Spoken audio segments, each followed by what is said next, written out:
Alright, so in this video I'll show you how to find USCIS forms online in 2026. If you need to apply for immigration services, this is the fastest way to get the correct official forms. Yeah, so let's go step by step.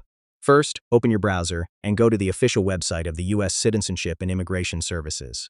Make sure you are on the official site so you always download CIF and updated forms. Now on the home page, look for the search bar at the top. You can simply type forms or the specific form number if you already know it.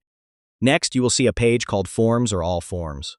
Click on it to open the full list of available USCIS documents. Now browse through the categories. Forms are usually grouped by purpose like immigration, work permits, citizenship, or travel documents.